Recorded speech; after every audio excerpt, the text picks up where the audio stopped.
मैं जब कॉलेज से घर आती थी तो रास्ते में एक नदी पड़ती थी। भाभी मुझे रोज एक काली थैली देती और कहती कि इसे वापस आते हुए नदी में फेंक आना और खोल कर न देखना। बदले में मुझे 1000 का नोट देती थी। मुझे भी उस पोटली में दिलचस्पी न थी, लेकिन एक दिन अचानक स्कूल में एक बच्चे की किताब चोरी हो गई और स्कूल की मैडम सबके बैग की तलाशी लेने लगी। मैं डर गई जब अंदर से भाभी की थैली निकली। मैडम ने मेरी एक न सुनी और वो थैली खोल दी, लेकिन थैली के अंदर की चीज को देखते ही मेरी जान निकलने लगी, क्योंकि उसमें तो मेरा मेरा नाम जरनिश है और मैं बहावल नगर की रिहायशी हूँ। इस वक्त मेरी उम्र 20 साल है। मेरी जिंदगी को मेरी भाभी ने तबाह करने की पूरी कोशिश की थी, लेकिन वो कहते हैं ना कि जिसको रब रखे उसे कोई नहीं उठा सकता।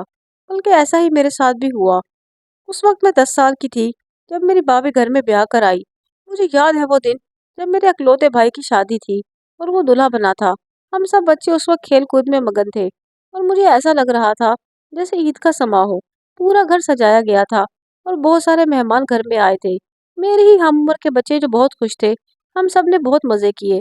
फिर हम भाभी को घर ले आए। भाभी इस वक्त बहुत नाजुक सी थी और बहुत मनमोहनी सी लगती थी। मैं उसे दूर दूर से कई दिन देखती। मुझे ऐसा लगता कि मैं इसे हाथ लगाऊंगी तो वो मैली हो जाएंगी, क्योंकि भाभी बेहद हसीन थी और मैं बहुत बदसूरत थी। मेरे बाप सुनहरे रंग के थे और मेरी सांवली रंगत पर बहुत भद्दे लगते थे। मुझे अपना आप बिल्कुल नहीं पाता। पर एक दिन भाई ने यह बात महसूस कर ली कि मैं भाभी से बात नहीं करती, फासले पर रहती हूँ। तब भाई ने पास बिठाया और पूछा, गुड़िया कोई मसला है क्या?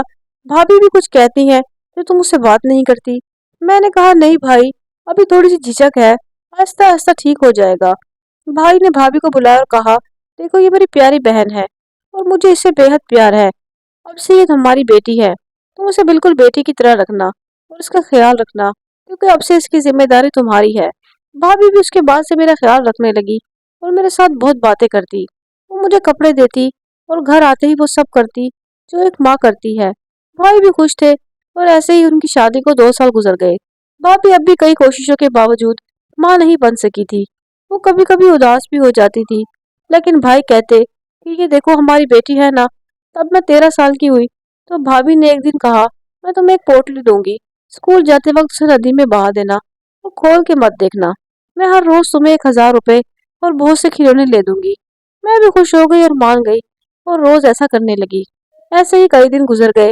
एक दिन मुझे भूल गया कि वो पोटली मेरे बैग में है और मैं उसे स्कूल ले गई। इत्तेफाक से उस दिन मेरी क्लास में ऐसा हुआ कि एक लड़की की किताब गुम हो गई और टीचर ने कहा कि सबके बैग की तलाशी होगी। और फिर जब टीचर ने मेरे बैग की तलाशी ली तो उसमें से वो पोटली निकल आई। जब टीचर ने वो पोटली खोली तो उसकी भी चीख निकल गई, क्योंकि उसमें मेरे सुनहरे बाल और गुड़िया थी जिस पर सुइयां चुभी हुई थी और उस पर मेरा नाम लिखा था। टीचर ने जल्दी से मेरे घर कॉल की और भाई को बुलाया। भाई आया तो उसके सामने मैडम ने वो पोटली रखी कि आपकी बहन के बस्ते से निकली है। वो बाल मेरे ही थे, उसमें कोई शक नहीं था, क्योंकि वो सुनहरे थे। भाई ने पूछा कि गुड़िया, ये तुम्हें कौन देता है और कहाँ से आई है? मैंने मासूमी से सब सच बता दिया कि भाभी ने दी है। भाई उस वक्त शदीद गुस्से में थे। मुझे और वो पोटली को लेकर घर चले आए। घर जिसको भाभी के सामने वो सब रखा तो वो मुकर गई, लेकिन जब भाई ने सख्ती से उन्हें थप्पड़ मारा तो वो मान गई और हकीकत बताई। उसने बताया कि उसे शुरू से ही मेरी काली शक्ल से नफरत थी और मेरा भद्दा चेहरा बुरा लगता था। देखते ही उसे घिन आती थी, लेकिन वो भाई की वजह से कुछ नहीं कहती थी। ऊपर से भाई ने भी मुझे उनके हवाले कर दिया था, तो इससे उनकी चिढ़ बढ़ती गई। उन्हें लगता कि मेरी नहुसत की वजह से उनके साथ ऐसा हो रहा है। इस वजह से वो मेरे साथ कुछ नहीं कर सकती थी, तो उसने काला जादू करना शुरू कर दिया। मैं उसके असर में आकर आहिस्ता आहिस्ता मर जाऊं और जल्दी 2 साल में मैं मर भी जाती अगर आज भाई को पता न लगता। भाई सब बताकर भाभी उनके पैरों में गिर गई और माफी मांगने लगी, लेकिन भाई ने उसे तलाक दे दी और घर से निकाल दिया। अब नई भाभी आ चुकी हैं, वो बहुत अच्छी हैं।